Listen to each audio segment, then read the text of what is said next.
안녕하세요. 산부인과 전문의 최예진입니다. 오늘은 대음순이 꺼지는 이유에 대해서 한번 설명을 해볼까 하는데요. 대음순이 어느 부분이냐면요. 실제로 이렇게 아래쪽을 봤을 때 털이 덮고 있는 부분들이 있죠. 그리고 안쪽에 이렇게 날개처럼 나와 있는 부분을 소음순, 걔네를 보호해주는 조직을 대음순이라고 하고요. 이 부분이 털로 덮여 있는데 실제로는 피부 조직과 지방 조직, 그러니까 살, 보드러운 아기 엉덩이 같은 살로 이루어져 있는 부분이에요. 그래서 이 부분을 가만히 보다 보면 이게 너무 꺼졌어요. 너무 불편해요. 모양이 이상한데요. 혹은 진료를 보다가도 이 부분이 너무 가렵고요. 긁어서 염증이 생겼어요. 이렇게 불편감들을 호소하는 분들이 많으시거든요. 그래서 이 대음순이 처지는 이유 혹은 변형이 오는 이유에 대해서 한번 설명을 해보도록 할게요.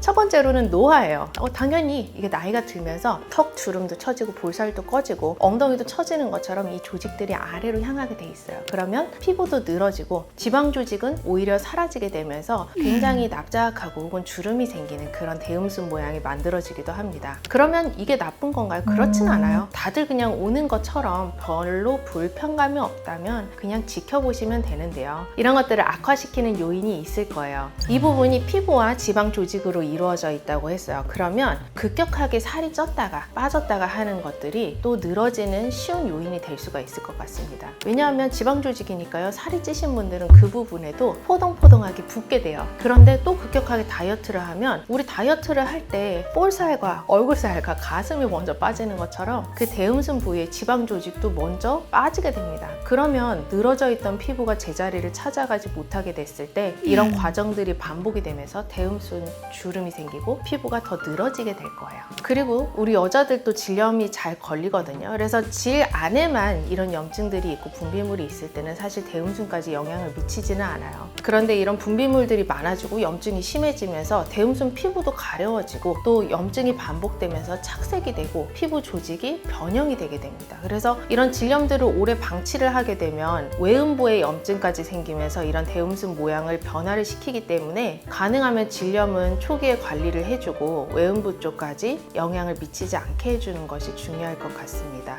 혹은 이런 염증을 일으키는 원인들 중에 선천적으로 좀 피부가 안 좋으신 분들이 있어요. 아토피 피부염이라던가 혹은 이런 염증들이 반복되면서 같이 올 수 있는 건성 같은 것들이라던가 바이러스에 의한 물집이나 혹은 모낭염 같은 것들이 피부에 손상을 자꾸 주기 때문에 이런 염증들을 관리해주는 것도 중요할 것 같습니다. 대음순 안에 있는 소음순이라는 날개 부분이 있다고 했죠. 원래는 이 소음순이 대음순 안쪽으로 들어가 있어서 마찰이 되거나 늘어지고 불편한 것들을 대음순이 보호를 해주게 되는데요. 이 대음순 바깥으로 소음순이 나와 있으면요. 대음순을 소음순이 자꾸 밀어요. 그렇게 되면서 반복적으로 눌리고 또 겹쳐지는 부분들이 염증이 잘 생기거든요. 분비물이 끼거나. 그러면 여기서 또 피부 변형이 오기 때문에 모양도 변형되고 또 아래쪽으로 이렇게 축 처지는 대음순의 모양이 될 수가 있습니다. 그래서 이게 심한 경우에는 소음순에 대한 수술을 해주고 모양을 교정을 해주면서 레이저 치료를 하거나 너무 과하게 늘어진 부분은 절제를 해서 없애주거나 사실 이 대음순 구조가 너무 없어지는 것도 불편한 부분이기 때문에 안에 자가 콜라겐을 재생시켜 줄 수 있는 주사들을 놔주기도 합니다. 그리고 피부가 안 좋은 경우에는 이 피부 치료를 하듯이 우리 피부과 가서 여러 가지 레이저들을 하시잖아요. 그런 레이저들을 하듯이 치료를 해주거나 이 반복되는 염증들을 일으키는 모근, 모낭에 대한 브라질리언 제모 같은 것들도 도움이 될 수가 있겠습니다.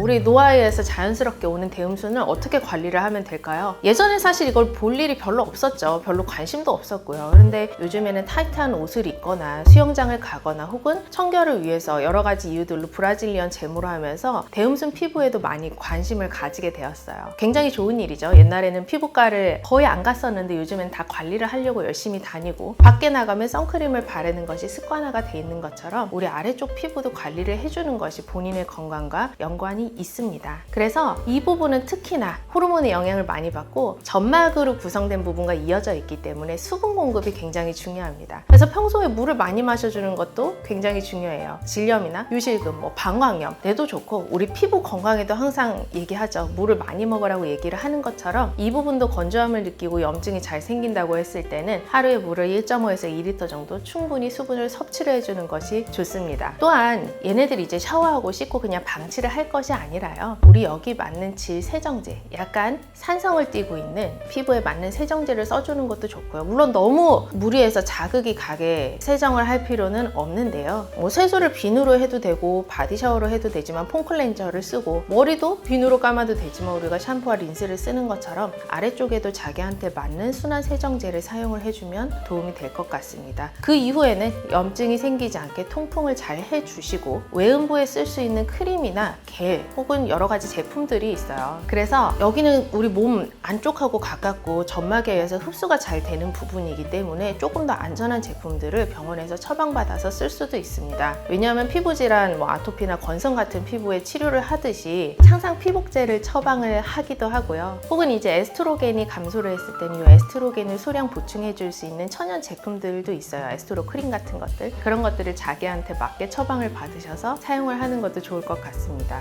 물론 산부인과에서 처방을 하는 항생제 크림, 뭐 항바이러스제 크림 혹은 스테로이드 크림, 이런 것들을 상황에 맞게 사용을 하시는 거는 참 좋습니다. 왜냐하면 그런 질환들을 빨리 치료를 해줘야지 피부에 대한 손상이 적어지고 염증을 빨리 치료를 할 수 있기 때문에 사용을 하시는 것은 좋으나, 이걸 한번 처방 받았다고 해서 그냥 습관적으로 사용을 하시는 분들이 있어요. 근데 이런 것들을 필요 없이 장기로 사용을 했을 때는 어떤 약품 성분들이 들어가 있는 제제들이기 때문에 오히려 더 피부가 약해질 수가 있고요. 혹은 지금 발라야 되는 크림이 아니라 어떤 다른 크림을 바름으로써 이런 질환들이 낫게 되지 않을 수가 있습니다. 그래서 증상이 있으면 거기에 맞는 치료제를 사용을 하고, 평소에 꾸준히 관리를 할 수 있는 보습 제제들은 그런 항생제나 항바이러스제, 뭐 스테로이드제가 들지 않은, 꾸준히 피부를 재생하고 보습해 줄 수 있는 성분들을 사용을 하는 것이 좋습니다. 특히 향이 들거나 뭔가 이제 화장품으로 쓰는 것들은 워낙 예민한 부위라서 평소 바드크림 바를 수는 있어요. 여기도 피부니까. 그렇지만 좀 염증이 잘 생기거나 안 좋으신 분들은 안전한 제품들을 한번 찾아보면 좋을 것 같습니다.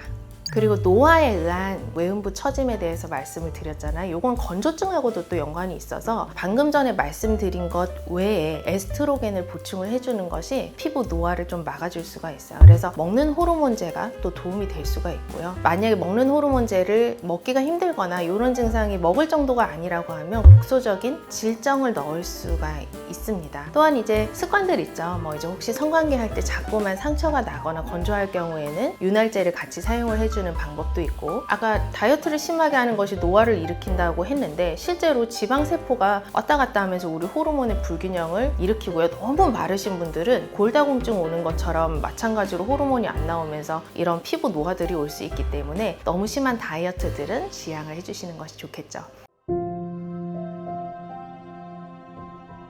그래서 평소의 생활 습관들을 조금 간단하게 정리를 해보자면요, 우리 물 많이 드시기, 그리고 평소에 보습 충분히 잘 해주시기, 그리고 여기에 자극하는 행동들, 뭐 이제 끼는 옷을 입거나 다리를 너무 꼬고 있거나 습하게 만들거나 그런 것들은 피해 주시는 것이 좋겠습니다. 이렇게 관리를 다 열심히 하는데도 불구하고 너무 불편해, 뭔가 이게 잘 안 되는 것 같아, 그러면 또 여러 가지 방법들이 있거나 좀 적극적으로 치료를 할 수 있는 방법들이 있으니 그때는 산부인과에 내원해서 상담을 해보시는 것도 좋을 것 같습니다. 모든 여성들이 산부인과에 편안하게 내원할 수 있는 그날까지 랑즈 산부인과 원장 최예진이었습니다. 감사합니다.